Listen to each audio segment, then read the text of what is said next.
Welcome to The Truth in This Art, your source for conversations on arts and culture. I am your host, Rob Lee.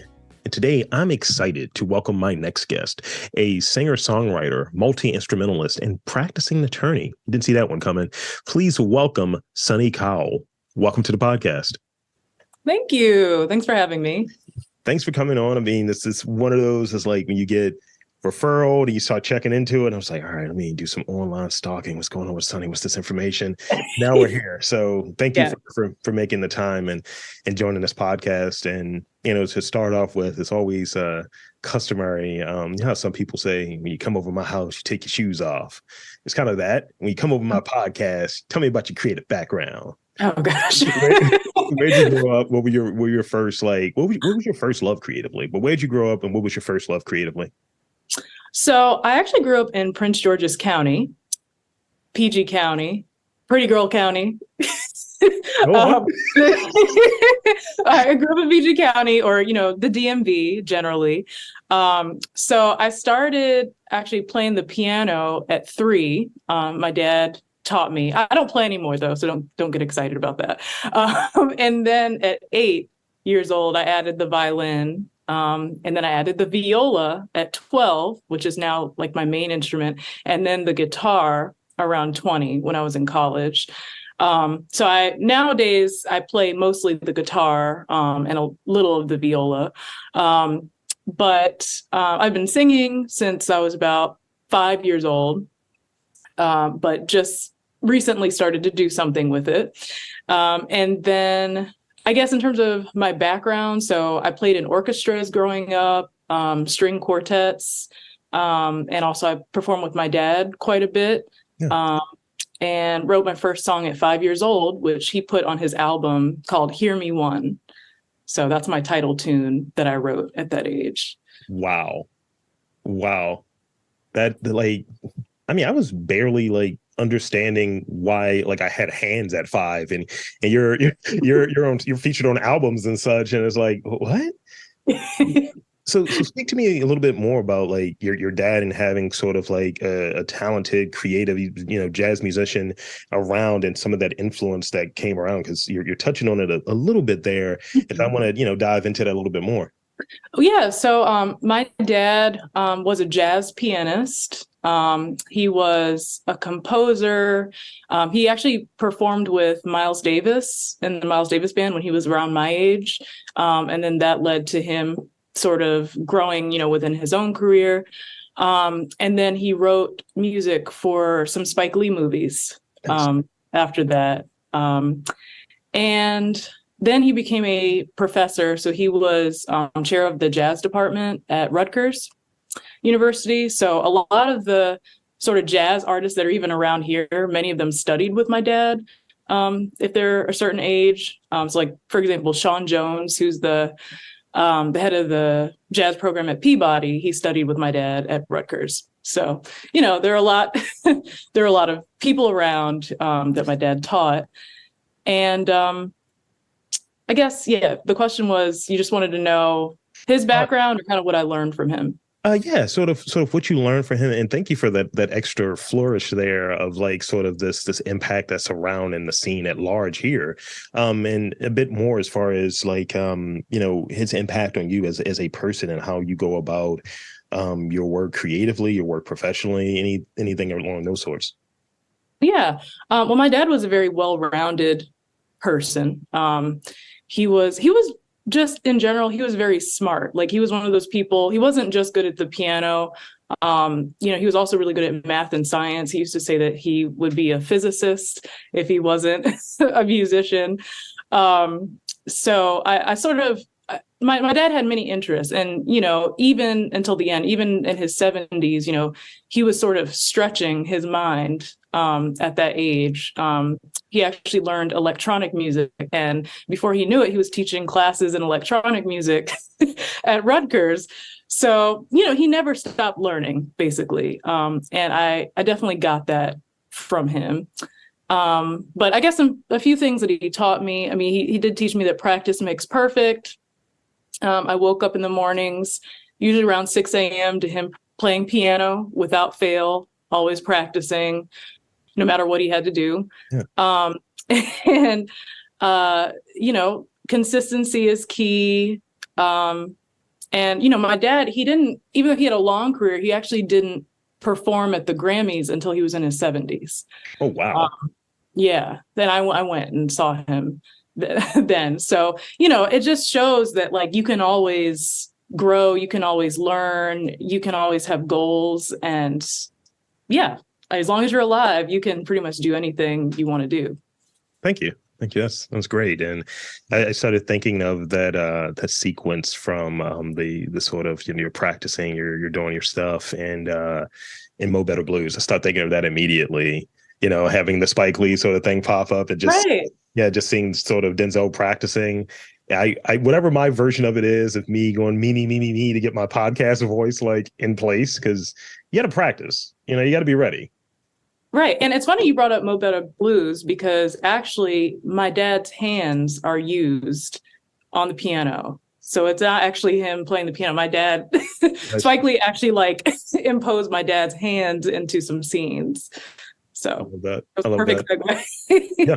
And it goes in line with, I'm doing a little bit of an homage, and I might try to stretch it to a fifth movie, and doing these this like Black Cinema series. I'm in Baltimore, and it's Spike Lee movies, and I got 3. I'm thinking I might do Mo Better Blues, because I've only seen it for the first time last year. Yeah. I have cinematic blind spots, and I'm trying my best just to fill them in.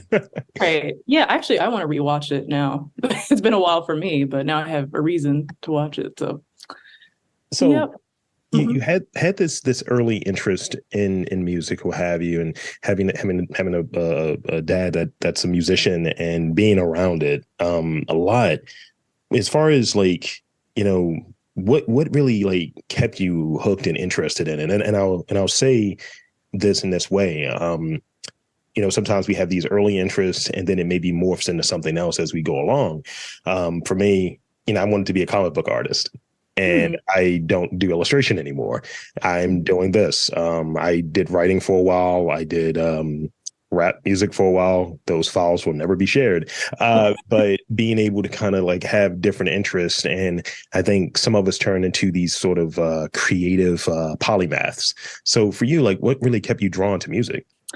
I guess I don't know. It came naturally to me because, when I was young, it wasn't a choice, really. My parents basically said, we are a music family. You have to play an instrument. So it started off with that. So then it just became a matter of, well, which instrument? And so, once I sort of fell in love with both voice and strings, that became like my thing. And then, from that point forward, everything kind of came naturally as far as the singing and the songwriting and adding instruments here and all of that. But I think music became a sort of therapy for me. So, it allows me to say what words alone cannot say, right.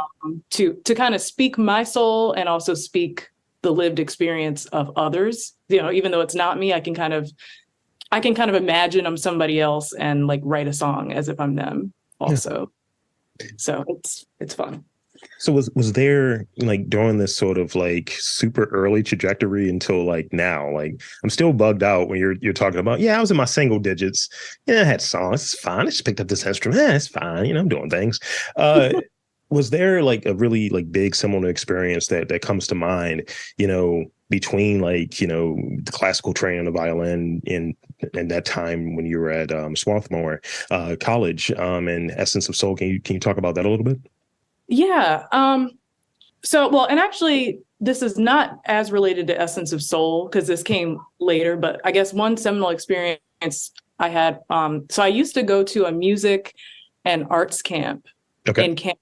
At a university outside of Toronto. So this was when I was a teenager. So it was like a little bit, before Swarthmore, but it was a very unique music camp in the sense that, it was about a month long and, you got to study pretty much anything you wanted in depth, pretty much at a professional level. So there I took singing lessons, violin lessons, played in a quartet. I even explored doing visual arts, and I learned to play the steel pans. No. also, which was very random. But basically, for every area that you picked, you had to do a recital or a gallery showing or something like that in front of the whole camp. And the camp was pretty big. Right. So I remember the reaction of the audience when I sang this song called Your Daddy's Son. It's from the show Ragtime. And it was a very emotional song, and kind of, I guess difficult voice wise. And I felt very complete in my purpose singing, even though I was doing all these other things. And basically my voice teacher and my audience kind of confirmed that as well. Like, this is what you should be doing. So it was generally at that camp that I felt that I could pretty much do anything, because it was just, okay, here's everything being presented to you, and you're with all these other people that can kind of just learn things on the fly. So it kind of normalized that for me. Yeah. Oh, I mean, I had an experience like somewhat recently where for the most part, you record something, you do an interview, you get some feedback from, maybe the guest or what have you, how they felt the interview went and all of that stuff. But it's very rare that, due to the nature of it, it's kind of like you record it, you put it out, and that's that. And it's rare that you're actually getting sort of that critique. And I'll say there have been two instances where I've had that critique, and it's really, given me that sort of insight on, okay, maybe I should look at this in this way, kind of looking at my own process a little bit. One was actually a podcast listening party, and getting like direct feedback from folks. They're like, man, that was really funny. I was like, they think I'm funny. This is great. Because I don't know, you know what I mean? Or even doing this thing that was it was a 3-day intensive class, and it was digital storytelling. So doing something that's way different than I normally do and having that visual component, it's like, okay, not only am I learning something, because always trying to learn something new, but also I'm getting this extra element of sort of this feedback from folks.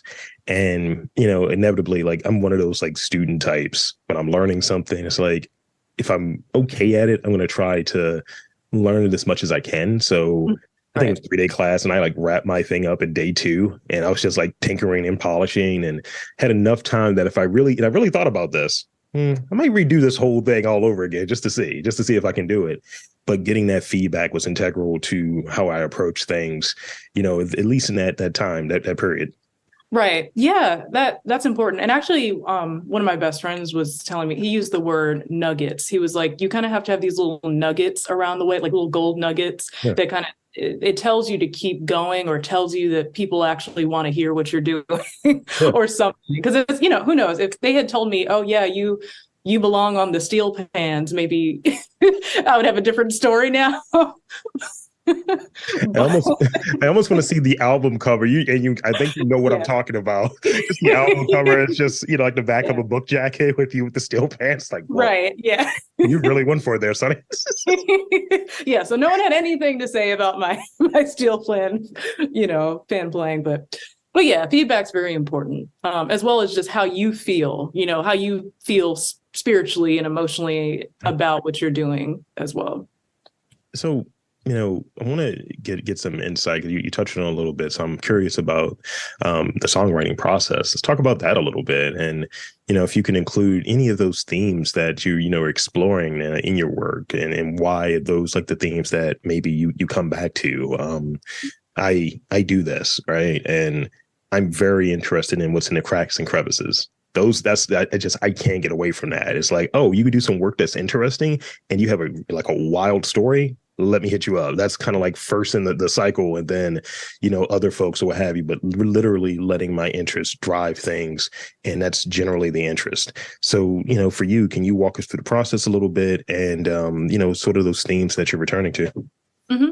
Well, I guess in the songwriting process to start, if it's a song I'm writing by myself, it usually starts with, chords from the guitar. So for me, it's usually it's sort of a melodic and emotional sort of inspiration that I receive first when I'm writing. Whereas, some people, they just start kind of writing poetry or something, and then it turns into a song. They add those music elements later. But for me, it's just I I feel the music. I feel, oh, I came up with this chord progression, or, oh, I heard this sound as I was walking around, and it would be really cool to build a song off of that. Yeah. So, and then I come up with a theme, usually after sort of getting that whole melodic, emotional aspect together.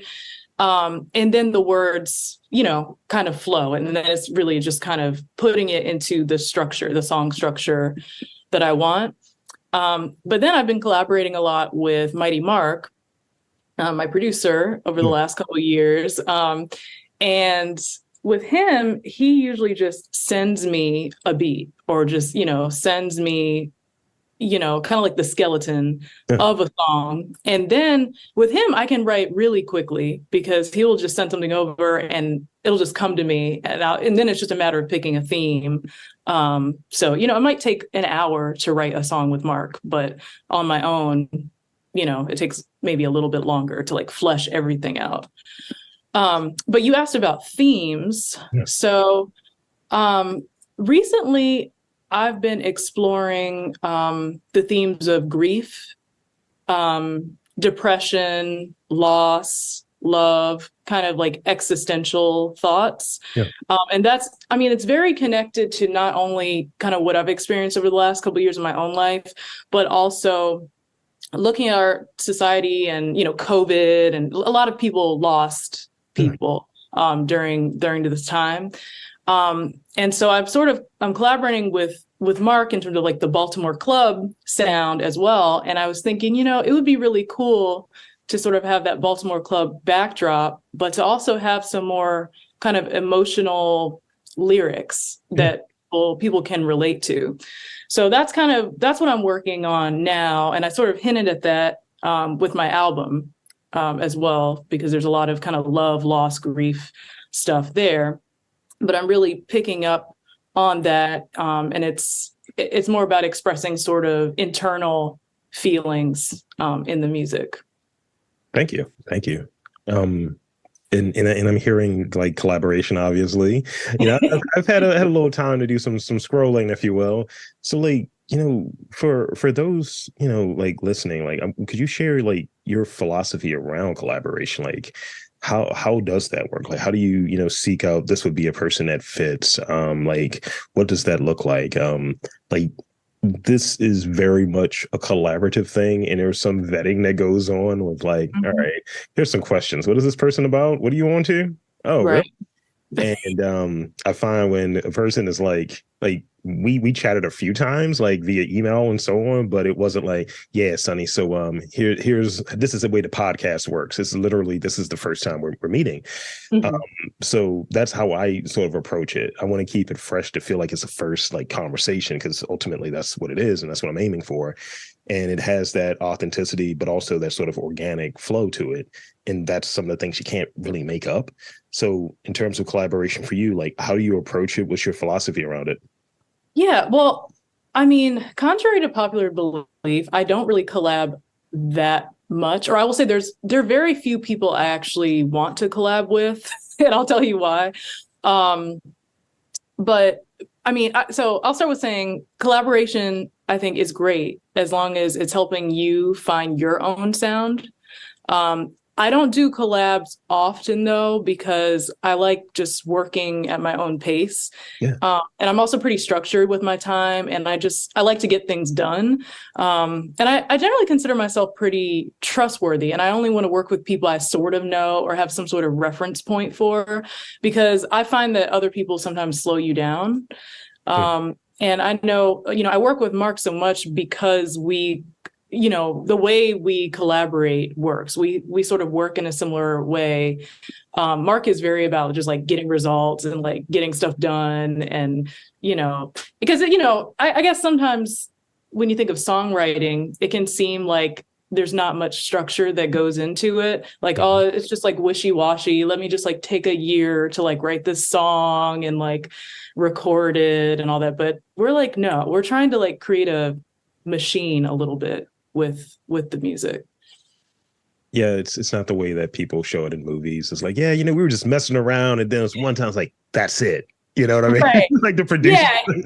Yeah, exactly. And we mentioned consistency before. So it's like, we don't really live in a time where you can just put out one song and it's just like the song that's going to like change your life. Everyone's going to hear it. Like, that's not how it is. So it's like, you have to be consistent, put out quality music for like years, and have a huge catalog normally, in order to reach your goals. So, I'm focused in that way.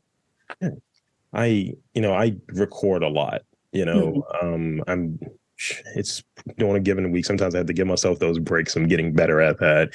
But, 2022, put out 300 podcasts, recorded many more than that. This year, I'm going to put out probably maybe a third of that, but, still recording pretty regularly because I know for myself, and, I've read this in a few different books that, sometimes when you take a break from it, it's like that muscle memory. It's like that sort of connection, that creative muscle memory. And you haven't done it. It's not a matter of putting something out there, but haven't like worked on something in a while. Mm-hmm. I need to put it out there because it's sort of time sensitive. So it's a sort of shorter period of a wait. It's like there's a show coming up, I have a theme that I'm working with and so on. So, I want to put that stuff out there because, but at the same time, if I'm not spending time doing it regularly, those first like few interviews that I'm coming back to, or first attempts to record something that I'm coming back to, they're going to suck. And you have to like kind of get back into that, people say flow state, but I guess get back into your rhythm, and that cadence that you're working within. So, I'm very much into like getting my stuff done and moving to the next thing. So, when I'll be asked to do, hey, come on and do the social thing, I was like, I'm not good at that. Can I go hit this microphone and be in a closet by myself? Yeah. That's more of what my thing is. But when it's that, hey, can you come attend this event and so on? It's like, that's cool. I appreciate the invite, but I think I could be better served in spending this time because it's so precious. It's so little, because we're balancing multiple things, which is a segue into my next question. How do you balance the sort of professional career, the creative career? Like, where do they intersect? Where do they diverge? Good question. Well, I used to try and hide the fact that I was a musician from my legal peers at work. And then, vice versa. Like when I was with musicians, I would just be like, oh yeah, I'm just a musician, whatever. Because I used to think that nobody would take me seriously in either field if I was trying to do both. But in the last few years, I've actually embraced both my creative career and professional career. And to my surprise, people have accepted it. And, many of my law peers support me by coming out to events, or I'll get certain gigs at certain venues because they know I'm bringing more of a professional crowd to the space. Yeah. And then, I guess the two really can converge or intersect with my teaching at MICA and now at Towson, because I teach in the electronic media and film department. So I'm basically able to teach the next generation of creatives how to protect themselves legally. So I can offer insight now based on not only being a lawyer, but also my creative work myself. So I feel like I'm finally sort of in this other avenue where I guess the two things make me a little bit more legitimate for that particular job. So that's really nice.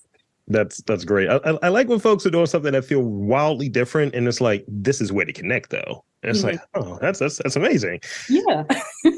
And it's always a useful thing. Like, I'm a data analyst by day or what have you. And when folks are like, can you give me your analytics? I was like, I can actually. Here you go. Do you want it as a spreadsheet? Do you want it as a friggin', what is it? Like a Tableau report? How do you want it?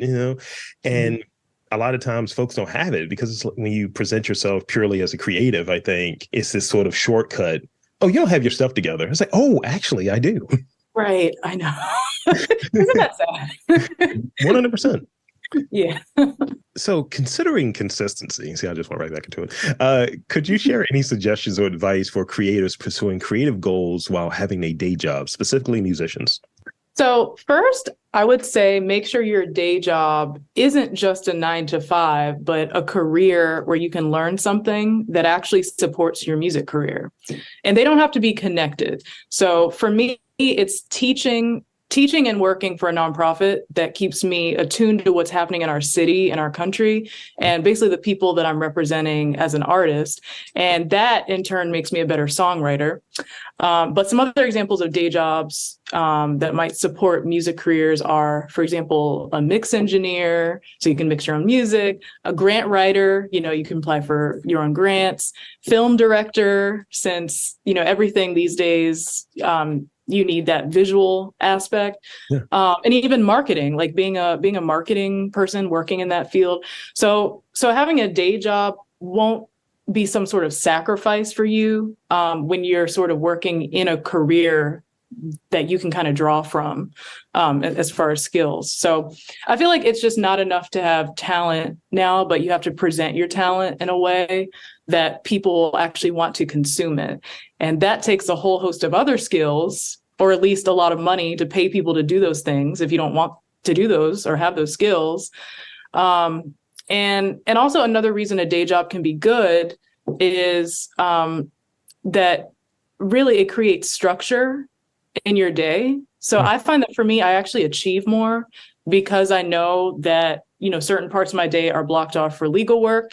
So it means that I really utilize the time that I say I'm going to work on music. So if you say you're going to work on, your podcast, you say you're going to work on something creative, you're not just, going and watching TV and being like, oh, crap, I should have done that thing. Yeah. It's like you actually have to utilize your time. So I feel like that motivates me. Yeah, I like that. And I think that's a really good piece of advice. And when I'm really in it, I look at the beginning of the week, that first, Mondays are not great from the day job perspective, right? It's just like, this is going to be boring until noon, and then everything just goes. So, in that first 4 hours, if I'm there at 8, I'm going to try to work on at least structuring what interviews do I have this week, putting, some of that time there.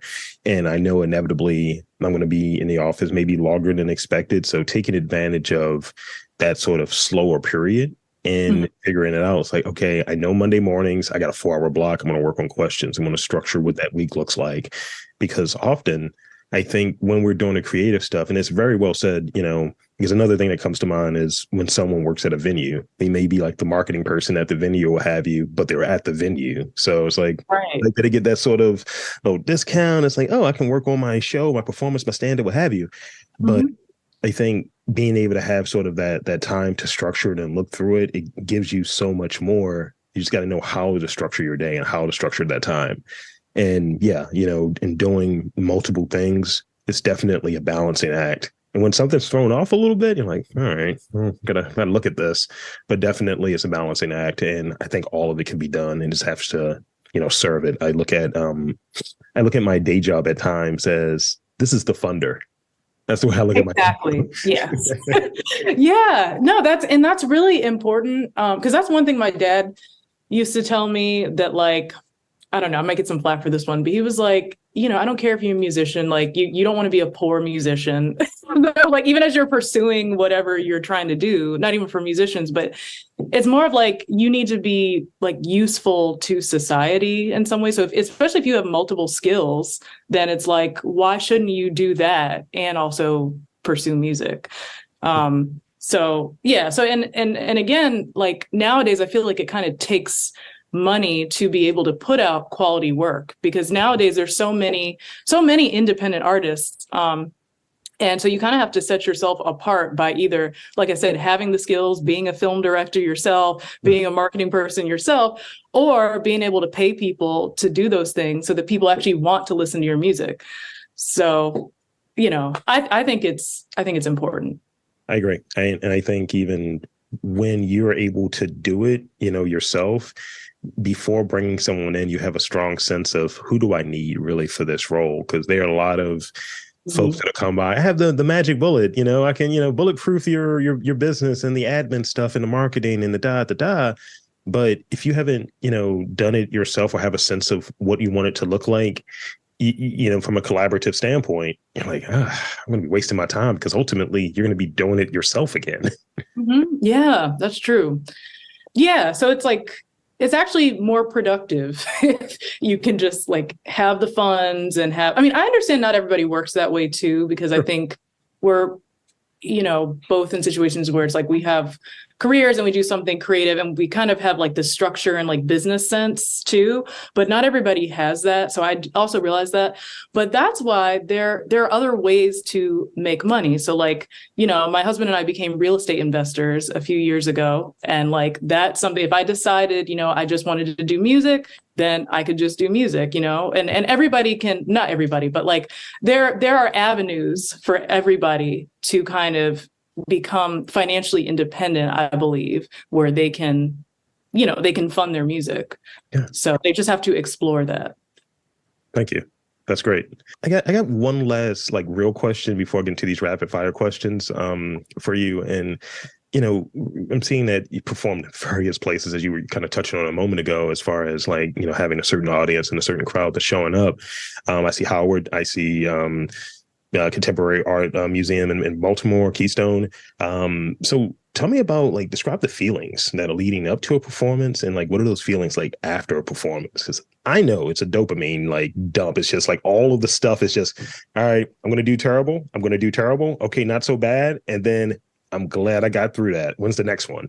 Yeah, that's basically how I feel. And sometimes before I perform, I ask myself, like, why am I doing this? Who told me I should be performing? And it's weird because, yeah, every time I perform, I sort of feel like dread, like I'm not looking forward to this. Why did I sign up for this?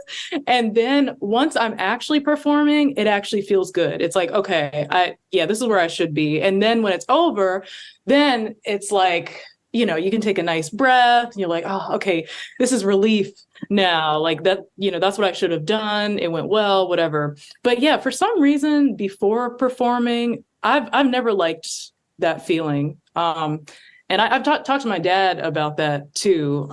And those feelings of nervousness never went away for him either. And for me, it used to go into like, well, I think it still does. It goes in my big toe. If I'm like performing, like my toe will like stick up. Oh, wow. And that'll show that I'm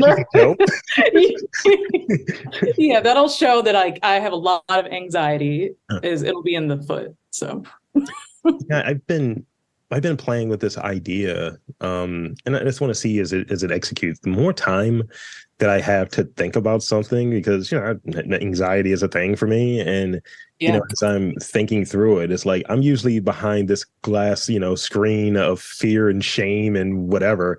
And when it's like, hey, we're doing this in front of people, it's like, ooh, not expected. But I think if someone says, hey, you got 3 months and the show is coming up in 3 months, it's like, look, I'm going to dread it the entire time. But if it's like this show, this live performance, this panel conversation, whatever, it's going to be up, it's happening tomorrow. I'll have time to think. That's true. Yeah. Yeah, the sooner the better. Because also I procrastinate. So if I know I have a gig coming up in like 3 months, I feel like I don't even practice till like 2 weeks before. It's like boxers. Yeah. I didn't train for this fight at all. Why would I do that? Basically, because then it's like I'm focused. I know it's at stake at that point. I'm like, okay, yeah, I really got to get it together. But yeah, I agree. Thank you for answering the real questions. And now it's time for all of that goodwill, that revelry that was there. Let's get all of these rapid fire questions. So there are 4 of them. I might add another one. We'll see. So this is the first one, and short answers. No need to overthink them. Okay. What is something that, without fail, makes you laugh? I'll just say, you said don't think about it. My husband, he's funny. So he's really he makes everybody laugh actually. But yeah, he's actually very funny. That's like a top tier compliment for a dude, I think. Because if someone's like, you're cool and you're funny, it's just like, this is great. That's true. Yeah. I'll let him know I said that. Or maybe he'll hear it later. But yeah, you're right. Yeah. Name a superpower you'd like to try for 24 hours. Invisibility. Okay. Yeah. I don't know. Do I have to explain? I mean, you can actually explain that one if you like. I don't have to go on stage and people say, I don't know. I just I always wonder sort of what happens behind the scenes, sort of thing. It'd be cool to just, I don't know, be invisible and just kind of hear what people are talking about sometimes, especially for like major decisions, like for the country and stuff like that, to just like, I don't know. Okay. I'm invisible. I'm just like walking into the Oval Office right now. I'm just going to like hear what they're talking about. I want like that top tier tea. It's like, what's going on there? Uh-huh. Oh, that's Yeah. what you're doing. Oh, really? That's what you're doing in the Black community? All right, then cool. That makes Yeah, sense. right.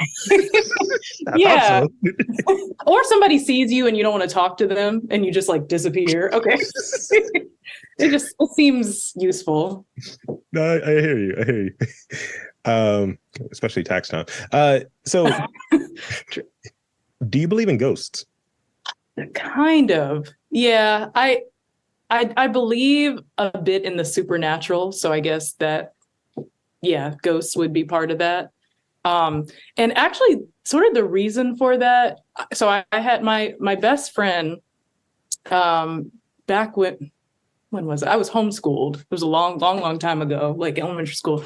But she enjoyed going, as we grew up, Grace, she would go and take pictures of cemeteries at night. Mm-hmm. I didn't know anybody who would do that. That sounded very scary, but she was a photographer. So she went and she was like, yeah, I just want to see what cemeteries look like at night. And then we started looking at the pictures and there were all of these like not little, actually, they were like white bulbs, like above every like tombstone. Yeah. And it was weird. It were like white bulbs with like a little tail on the end of them. Oof. Yeah, it was like weird. And every picture she took, because we were like, wait, is this like the camera? Is something wrong? Whatever. Yeah. But yeah, she just kept sending me these like photographs of the cemetery and all these like white bulbs. And we're like, yeah, maybe these are just like spirits, like that are like on top. So I guess I will admit, I'm not like a superstitious person. I would say I don't know. I'm free to admit that I really don't know, but I think it would make sense if there were ghosts. Yeah. I mean, if one uses the sort of what physics or whatever that conversation around energy is, it's like, well, right. That's the representation. It's like the soulless energy will have you and you can't destroy it. And it attaches to whatever it's been a part of for however long. Right. That is, I was in New Orleans a couple months ago, and the room we stayed in, or the hotel we stayed in, was haunted. And the room we stayed in, we were on the top floor, right? And we saw no one on that floor the entire week we were there. And at 2 a.m., and they were talking about, we have so many people here, we have staffing issues. I was like, nobody's upstairs on the fourth floor, though. No one would come in there and clean our room either. Oh, and wow. at 2 a.m., we would always hear tapping. And I was just like, look, there can't be anybody on the floor above us. So what's happening here? And I was like, hey, Ghost, how's it going? I'm Rob, do a podcast. If you want to be on it, just hit that email. We got it. Right. That would be cool to hear a ghost. Yeah, 100%. I've added another one. So this is sort of the penultimate question. What is your favorite dish, either to make, either to eat? Set that stage for us. My favorite thing to eat. I don't know why this is hard, because I guess Thai food. Okay. That's pretty much my favorite thing. So much that I've learned to cook it myself. And now it's just like regular, but something about getting like food from a Thai restaurant that's really exciting for me. Okay. I'm here about for you. Yeah. I mean, I like some Thai dishes. There's some interesting flavors that kind of pop in. Like, I like lime juice a lot. I like, texture. It's just a lot of different texture than a lot of the dishes that I've had. So yeah, I'm 100% there. Even when there's like a curry dish, like some chicken sort of curry, it's like, oh, give me that. Give me both of them. Right. And like the soups when they have lemongrass in them. Mm-hmm. Yeah, I like all the kind of like flavor layers or profile, or whatever. So now this is the actual last question. Oh, okay. What is your favorite movie that is musically themed? Like, it could be a musical, it could be a movie about music. Like, for instance, like Whiplash is not a musical, but it's definitely a movie about music. That is a hard one, because my favorite one is not really linked to music. Okay, I'm going to go with my favorite one when I was young, which was Fantasia. Okay. Okay. Yeah, like score is amazing, everything, and like it's fit for kids. It's fit for really any generation. So yeah, Fantasia. That's a good one. See, I'm glad. It's funny. Like I omitted the question I had in there. What's your favorite Disney movie? And then it's like, oh, you're just gonna like trot out Fantasia towards the end. All right, then cool. Because I immediately think of the Mickey Mouse one. I immediately think of that one. Fantasia. Yeah, yeah. So that was a perfect segue. So that's pretty much it for the interview here. One, I want to thank you for coming onto the podcast, and two, I want to invite and encourage you to share with the listeners, you know, your final thoughts, shameless plugs, website, social media, all of that good stuff. The floor is yours. Awesome. Well, you can find me at Sunny Cowell Music on Instagram. Same thing on TikTok at Sunny Cowell Music. YouTube, just Sunny Cowell.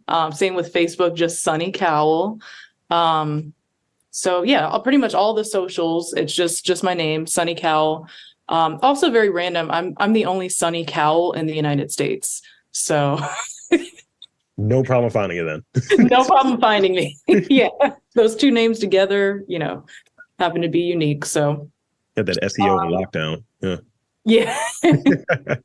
Yeah. So that's really, and I have 3 new songs that will be coming out shortly. So starting probably late April. I just had a studio session last week and we're getting everything mixed. So I'm excited. There's going to be new music coming out. And please check out my album, Anthology of Love, which is on all streaming platforms and also on Bandcamp if you'd like to purchase it. And there you have it, folks. I want to again thank Sunny Cowell for coming on to the podcast. And I'm Rob Lees. And if there's art and culture in and around your neck of the woods, you've just got to look for it.